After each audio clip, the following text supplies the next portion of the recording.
Welcome, friend. I'm James, your host, and today we're diving into another captivating episode. Grab a drink, get comfortable, and get ready for a powerful story that's sure to resonate. If something hits home, share your thoughts in the comments. Let's dive in. Cheat on me with my best friend? Watch me wreck your careers and humiliate you both. So, let me take you on a roller coaster ride through betrayal, heartbreak, and sweet, sweet revenge that unfolded in sunny Los Angeles. What started as a picturesque suburban life quickly spiraled into a dramatic nightmare. Grab your popcorn, this one's a wild ride. The perfect neighborhood. Our story begins in a charming neighborhood in LA, where palm trees sway gently in the breeze and the aroma of barbecues wafts through the air on warm summer evenings. My wife and I moved here a few years back, hoping to create a picture-perfect family life. We quickly bonded with our neighbors, Shithead and Sarah, who lived just across the street. It felt like a match made in suburban heaven. Our families meshed like a well-oiled machine, weekend barbecues that turned into raucous laughter, kids playing in the yard, and holiday gatherings that always ended with someone taking the game too far. We had built a lifestyle that many would envy. Our weekends were filled with beach trips and hiking adventures, with our kids running through sprinklers in the summer sun and shoveling snow in the winter. There was an undeniable chemistry between our families, making it seem like we were meant to be together in this tight-knit community. Our children were inseparable. They were practically cousins, sharing birthday parties and sleepovers, creating memories that seemed to seal our fates as lifelong friends. I thought we had it all: love, laughter, and the kind of friendship that would weather any storm. Little did I know, beneath the surface of this idyllic life, dark clouds were gathering, ready to unleash a tempest that would tear everything apart. The discovery, then came the day that turned my world upside down. 5 months ago, I was casually scrolling through my wife's emails when I noticed her account was still logged in. Something compelled me to peek. What I found was a digital dagger lodged deep in my heart. An email addressed to her therapist casually mentioned that Shithead would be joining her for the next session. I felt my blood run cold. Why was he involved in her therapy? A quick search unveiled a shocking secret. They had been attending sessions together for weeks, under the guise of discussing marriage issues. Panic coursed through me as I started digging deeper, revealing layers of betrayal I had never even imagined. As I delved into the rabbit hole of their correspondence, my heart raced. I checked our mobile phone records, and the evidence was staggering. Since late summer, their texting had escalated to an absurd level, nearly 500 messages a day. Each notification felt like a knife twisting in my gut. I could only imagine the intimate conversations they must have shared, the jokes, the secrets, the little moments that were supposed to be ours. The holidays were a blur of forced smiles and family gatherings, but behind the scenes, they were trading flirty messages while our families celebrated Thanksgiving and Christmas together. Picture this: my wife and Shithead sitting at the dining table, exchanging sly glances and secretive smirks while I poured drinks and pretended everything was fine. It was a nightmare masquerading as a holiday celebration. With every day that passed, I felt more like a ghost in my own home, invisible and tormented, haunted by the knowledge that the two people I trusted most were conspiring right under my nose. I couldn't shake the feeling that they were laughing at my ignorance, planning their future while I hosted dinner parties. The realization gnawed at me, creeping into my thoughts at the most unexpected moments: when I kissed my wife goodnight, when I tucked the kids into bed, when I sat down for family movie night. Each moment was a stark reminder that the bond one thought we shared was a fragile facade. The confrontation, when I finally confronted my wife, it felt like the world had stopped. The atmosphere in our living room was electric with tension, thick enough to cut with a knife. "You've been lying to me," I said, my voice trembling with a mix of fear and anger. She looked at me, tears welling in her eyes, and uttered the words that would haunt me forever: "It just happened.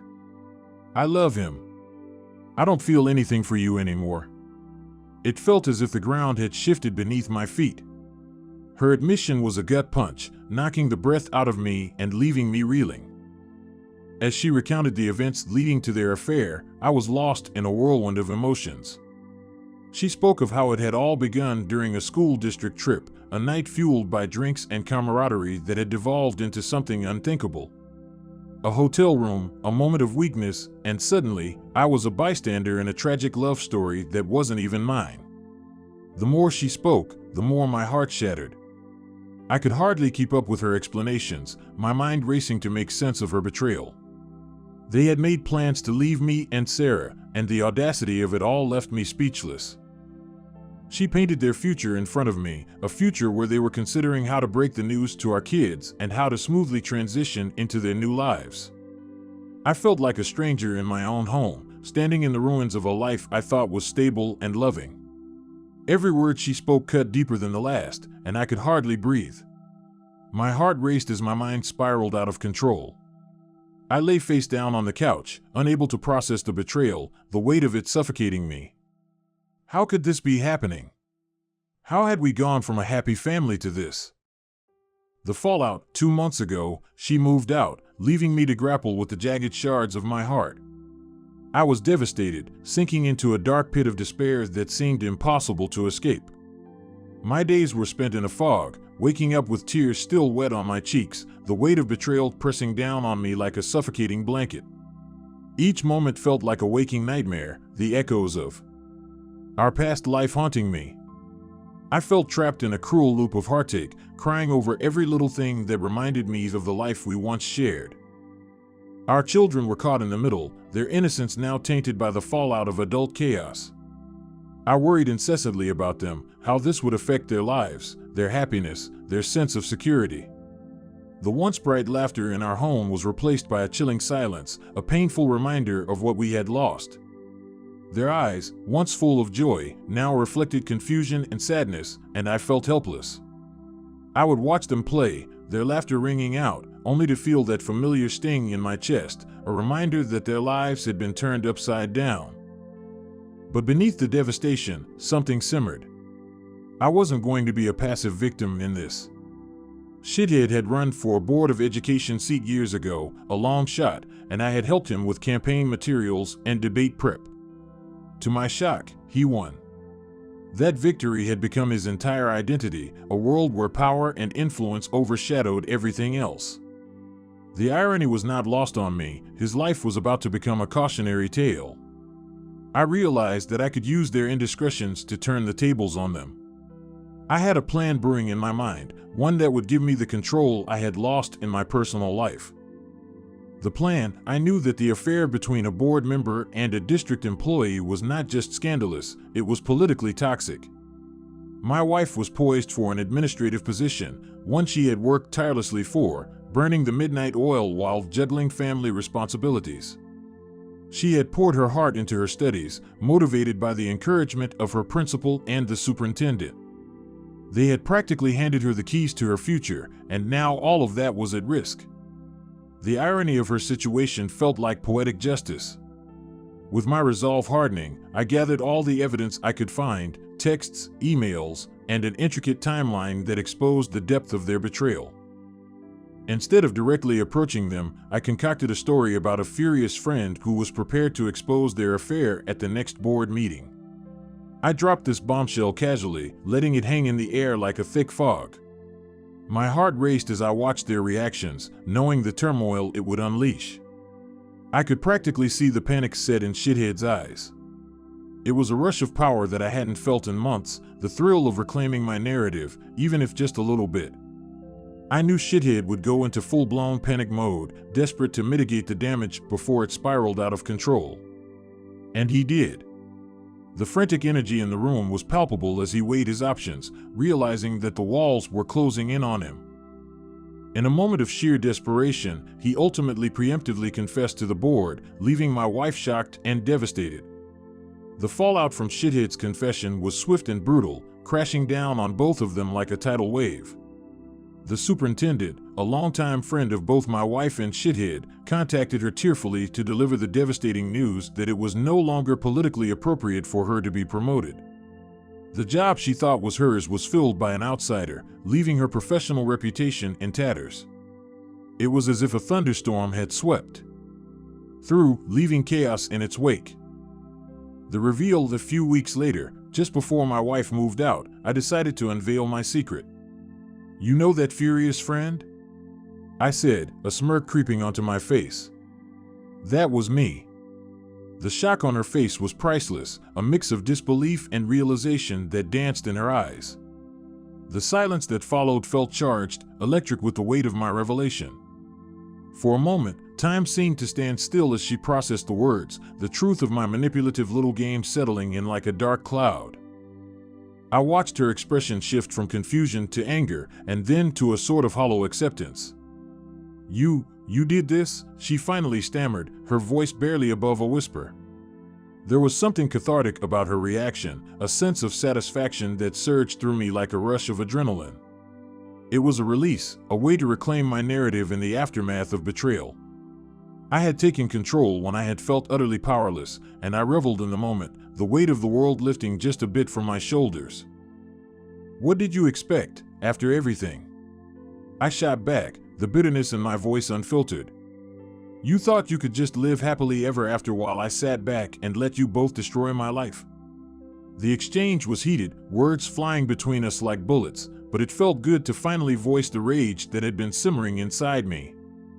I relished the power of speaking my truth, the satisfaction of holding the cards for once, even if just for a fleeting moment. The aftermath, now, my wife and shithead claim they are trying to make things work, but I can't help but relish the thought of them walking through our neighborhood, weighed down by the public humiliation they brought upon themselves. It's one thing to have an affair, it's another to do it in the open, where everyone knows your dirty laundry. The very thought of them attending neighborhood events, their eyes avoiding each other, trying to act as if nothing had happened, brings a smirk to my face. I could already picture them, sitting awkwardly at the same social gatherings, feigning smiles as they interacted with our friends. They were no longer the picture-perfect couple they had once been, but instead a duo shackled by shame, forever branded by their indiscretions. I imagined the hushed whispers, the knowing glances, the way people would talk behind their backs. It was almost poetic. The tables had turned. I had become the silent puppet master, orchestrating a revenge that felt as satisfying as it was vindictive.